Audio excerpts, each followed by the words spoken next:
and humbled to be endorsed by the Fraternal Order of Police in what is the freest state in these United States.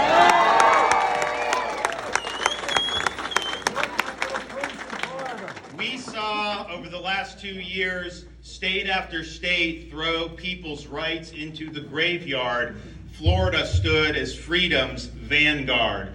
We protected people's right to work. We protected small businesses and kept them afloat. We made sure all of our kids actually went to school 5 days a week in person. And you don't even see that right now in certain parts of the country. So we stood up for people's rights. We empowered them to make the best decisions that they could. And the result is, our state is booming. We have a massive budget surplus. I was talking about we did the bonuses, which we were happy to do. I put it in the budget again. We're going to do $1,000 bonuses again. Although, we put it in for $1,000 and it's good. And while I don't have enough to do $100,000, I may have to do a little recalculation because you look at the inflation over the last year. When I did it last time, we didn't have the big inflation, so I may need to add a Biden-inflation increase, cost of living, on your bonuses. We'll see what happens. But we were proud to do that. But so we worked hard. People have responded. The state is doing well. People are much. I've never seen. I grew up in Florida, born and raised. I've never seen a time where people are more proud to be from Florida. People go to other states and they'll be told, "Hey, you're lucky. You're so lucky. You're from Florida. We wish we, were governed the way you are." And so we're proud of that. But here's the thing. You can sit there and say, we're going to be free, we're going to do all this, and it's important in the economy and all that. You don't have public safety, if you don't have the rule of law, none of it matters. And you look at the people that have decided to invest in Florida, people have moved in Florida.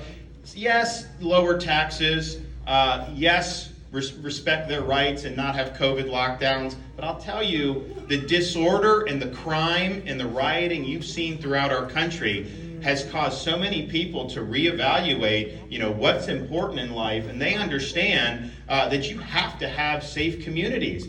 And the only way you get to safe communities is to have men and women who are willing to put on a uniform and go out into dangerous circumstances, putting their self at risk in order to defend others and defend their communities. And that's what we have in the state of Florida, up and down this state. And I'm so proud of the people that have done that time and time again for us. And we, as was mentioned before, it was actually fashionable to bash the police. You go back summer of 2020, corporate media was bashing them, politicians, all this other stuff. And in Florida, we never budged. We never once indulged the narratives. We never once went down that road. And in fact, when you started to see disorder around the country, we called up our National Guard. I had my state law enforcement, and we told every local law enforcement agency, we've got your back. Do your job, keep order. And the result is, what you saw in Florida over that time paled in comparison to what you've seen in many of these other states. And so that was something that's very important.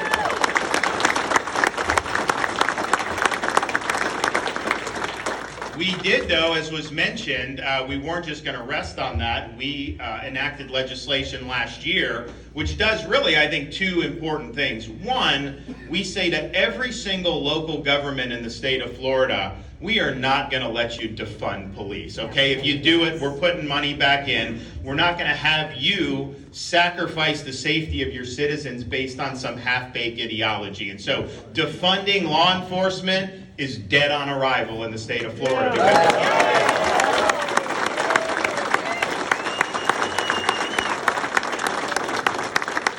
But what we also did in that bill was say, look, you look around the country, like in Portland, they riot like every night in Portland. So they'll go out, they'll riot, they'll get arrested, they go in, they take their mug shot, then they slap them on the wrist and put them right back on the street to do it again.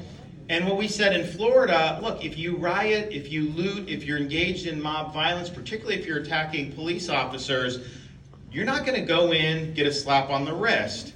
You're getting the inside of a jail cell, and you will be held accountable. And that's what we have to make sure that our streets are safe. You also see the spike in crime in many of these places throughout the country. I can tell you, there's some people that if they were in charge of Florida, they would mimic those policies. And what you've seen is they've taken money away from law enforcement. They haven't supported law enforcement. And you know, the checks and stuff, when people got it, most of them came up to me. Obviously, everyone wants to get better compensation. It ain't like you're rich in public service. And so that's helpful. But honestly, most people said it mattered to me because it just showed that you guys cared and you had our back. And in a lot of these communities, they go out in these situations, they know they don't have support from the community and the politicians and all these other people. So why would you want to put your butt on the line? Why would you want to go out there in harm's way knowing that it's a thankless endeavor and if something happens, you're not going to get any support on the back end? So yes, them taking money has been bad, but the lack of support has been, I think, just as bad. The result is you've seen crime skyrocket in some of these places. Now even some places like Seattle, they're trying to fund more police because they realize how disaster it is. But the thing is, morale is so low, people don't necessarily want to work in those agencies, and how can you blame them? So those policies have been disastrous. You also have soft on crime policies in different jurisdictions around this country. They abolished cash bail in New York. They just keep putting them back on the street. And then you have people that are committing even more crimes. You look at different things of sentencing where they'll release people. Very serious criminals will be released early rather than serving their entire sentences.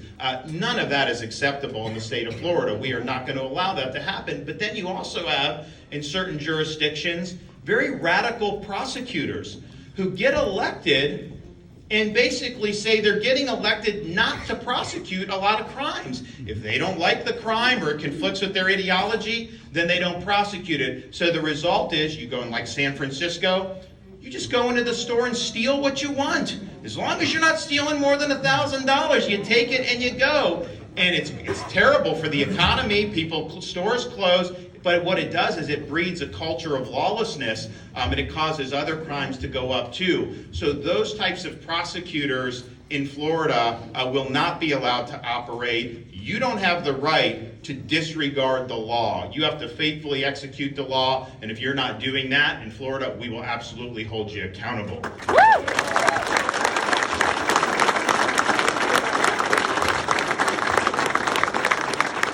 We're proud of what we've been able to do, whether it's the bonuses, whether it's the anti-rioting bill, protecting against defund police, and those are all very important things. But I can tell you right now, bill working through the legislature has a lot of my law enforcement priorities, and even more good stuff, is probably the strongest, most pro and law enforcement piece of legislation in the entire country.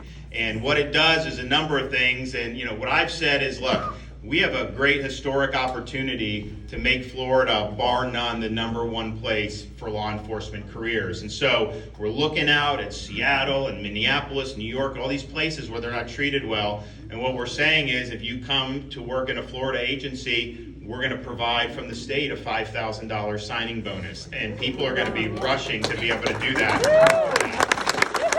That bonus, though, is also going to apply to young people in Florida who choose to go in to law enforcement. And basically what we want to tell people is that this is a noble calling and it's a noble profession, and you should be proud to be able to do something to serve your community. And if you are doing that, we're proud to stand with you with that bonus and with other things. We're also going to pay, if someone's coming from out of state, any certifications, training, cost tests, whatever they have to do, we're going to reimburse it up to $1,000 to make it easier to be able to come. And we're going to have scholarships for Floridians to be able to go to law enforcement training academies, because we do it for colleges and universities. We need to do the same thing there. And then the House, to their credit, they're going even beyond what I called for. We have great school choice in Florida. We're proud of it. A lot of our private scholarships are targeted to low-income families, which it should be. But we also understand that, when you're in public service, you ain't living high on the hog. And so this bill is going to expand our family empowerment scholarships for every law enforcement family in the state. So if you want to take a scholarship and go to the school of your choice, you're going to be able to do that once this bill becomes law. They're also doing something that I think is very good. They're creating a program where they're encouraging every school district in Florida to partner with local law enforcement agencies and basically expose students to what a career in law enforcement means, also expose students to how the criminal justice system operates. I think, one, that will cause some people to want to go into it, but I don't think that's the biggest benefit. I think what it'll do is it will disabuse a lot of these kids of the false narratives that you see being peddled by media, by unscrupulous politicians. And so they're going to be able to see that, and they're going to understand what it means to wear the uniform, the challenges that these communities face, and how really the people standing on the wall are keeping us safe. So I think it's going to be really exciting to see that come to fruition. We look forward to that making it through both chambers and me being able to sign it into law. But I can tell you, once we do that, there's not going to be any question. People around the country, they're going to know that Florida is the place to be for law enforcement, because we have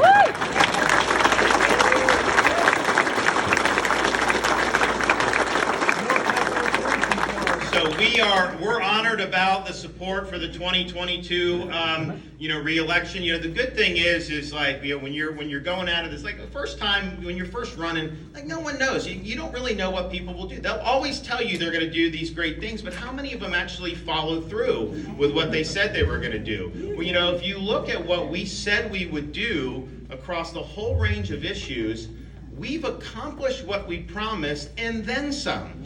And that's what I think is important, that when we're out here and I tell you I got your back, you don't got to worry about whether that's something that, you're going to be able to cash that check when you need to. If I'm with you, I'm with you. We follow through with what we said, and I don't know what challenges are going to come in terms of law enforcement over the next 4 or 5 years. There's going to be challenges that we're not even thinking of. But whenever those challenges come, you're going to have somebody that's going to be standing with you. And when you have all the nonsense that we see going on in our country, unfortunately, yes, corporate media narratives, big tech will censor things that they don't like and try to enforce their own narratives. You got a lot of stuff that gets put out there. I mean, honestly, the schools, we are working to give parents the ability, and you should have the right, to inspect the curriculum, know what's being taught, and everything like that. There's a lot of places they don't want you to do that. Is because they're trying to distort American history. They're trying to divide kids on racial lines, which is not good. But I'll tell you, some of those curriculum, this ideological curriculum, they attack the police in some of these curriculum. They talk about defunding police. They talk about all these different things. So that is going to be something that's going to be very good. But you have all these different things, and so you really need to be able to stand up, yes, say the right things, stand for the right things, but have the courage to see it through, have the courage not to back down, have the courage to walk the line. And that's what we've done in the state of Florida. Anything that we've done, when people come at you, they throw the flaming arrows, I stand firm, we fight back, and we win. And that's what we're going to do in 2022.